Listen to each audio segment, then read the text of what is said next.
दोस्तों, आपका बहुत बहुत स्वागत है हमारे इस यूट्यूब चैनल में जिसका नाम है फ्लाइट हॉरर स्टोरी। दोस्तों, ये स्टोरीज हमने एक ऑनलाइन वेबसाइट से ली है और दोस्तों मैं आपको ये स्टोरी आगे बिल्कुल वैसे ही बताने वाला हूँ जैसा उन ऑनलाइन वेबसाइट में लिखी थी। तो दोस्तों, हेडफोन्स लगाइए और आनंद लीजिए हमारी इस स्टोरी का। मेरा नाम विपिन गरेजा है और मैं मणिपुर का निवासी हूँ। मैं कुछ समय तक मुंबई में भी रहा हूँ क्योंकि मुझ पर फिल्म डायरेक्टर बनने का भूत सवार था।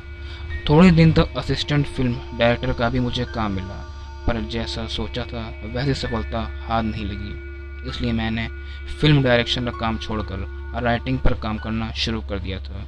ग्रुप बन चुका था, इसीलिए काम आसानी से मिल रहा था और स्क्रिप्ट ऑनलाइन ही ग्राहकों को भेजना होता था। तो यह काम इंटरनेट की सहायता से किसी भी जगह से किया जा सकता था। एक बार मुझे हॉरर स्क्रिप्ट लिखने का ऑफर मिला जिसमें गांव की कहानी सेट करनी थी। तो मैंने सोचा कि रियल लोकेशन वाला फील लाने के लिए किसी गांव में कुछ दिन रह आता हूँ ताकि कहानी अच्छी बन सके।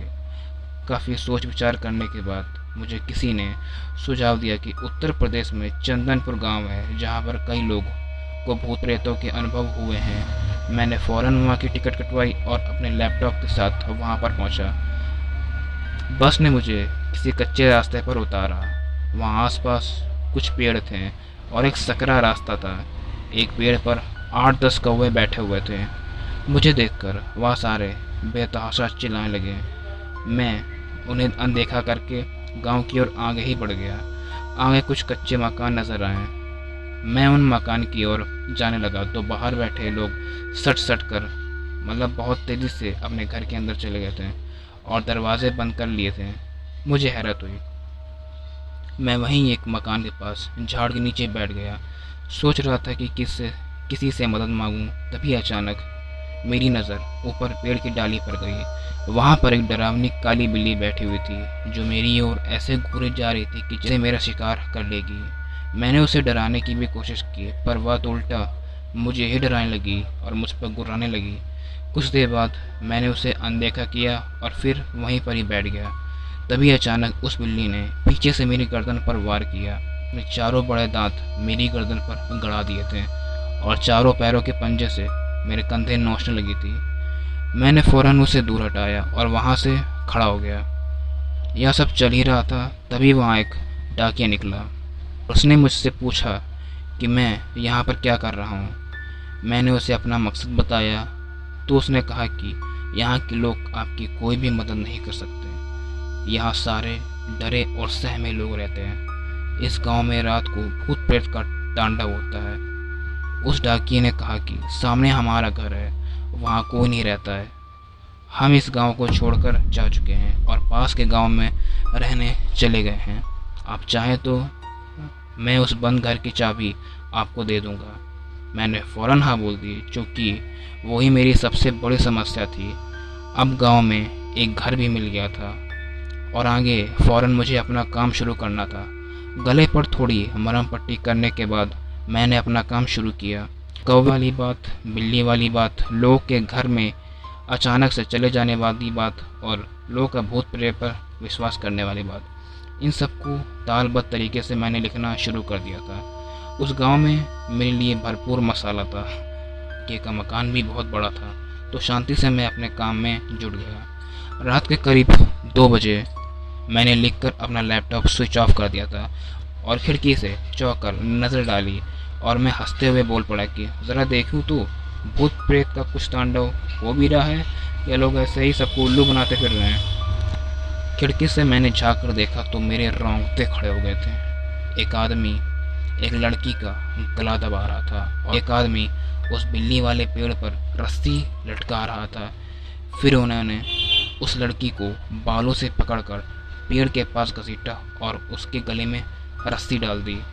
इतना देखकर मैंने कोलाहल मचा दिया था। मेरे हाथ में जो भी आया मैं उसे लेकर चिल्लाते हुए फौरन पेड़ की तरफ भागा। जब तक मैं वहां पहुंचा तब तक उन दोनों ने लड़की को पेड़ पर फांसी से लटका दिया था और लड़की तड़प रही थी। जैसे ही मैं पेड़ तक पहुंचा वहां कुछ भी नहीं था। वहां दोनों दरिंदे और पेड़ पर लटकी हुई लड़की सब गायब हो गए थे। यह सब देखकर मेरे तो होश ही उड़ गए थे। गांव के सब लोग खिड़की से मेरी ओर ही देख रहे थे, पर कोई भी बाहर नहीं आ रहा था। मैंने देखा कि पेड़ पर वह काली बिल्ली अब भी मौजूद थी और मुझे ही घूर रही थी। मैंने नज़र घुमाकर उस घर की ओर देखा जहाँ पर मैं ठहरा हुआ था। मुझे उस घर में कोई टहलता नजर आया। मेरा तो दिल ही बैठ गया था। फिर मैंने उसी मकान की छत की ओर नज़र डाली तो मैंने देखा कि वह दोनों दरिंदे और वह लड़की तीनों एक साथ उस डाकिये के मकान की छत पर खड़े हुए थे। अब मेरी पूरी तरीके से हालत खराब हो गई थी। मैं समझ चुका था कि अब मैंने बहुत ही गलत फट्टे में हाथ डाल दिया है। मैं पूरी रात वहीं चौक पर खड़ा रहा, क्योंकि उस पेड़ के ऊपर भी वह कमीनी मेरी खून की प्यासी बिल्ली बैठी हुई थी और डाकिये के घर के अंदर पता नहीं कौन ही टहल रहा था। जैसे तैसे करके सुबह हो गई तो मैंने फौरन अपना सामान पैक कर डाला और ताला लेकर दरवाजे की ओर भागा। अभी मैं दरवाज़ा बंद ही करने वाला था कि मेरी नज़र दीवार पर पड़ी। वहाँ जो देखा उसे देखकर मेरी ज़बान हलक के नीचे आ गई थी।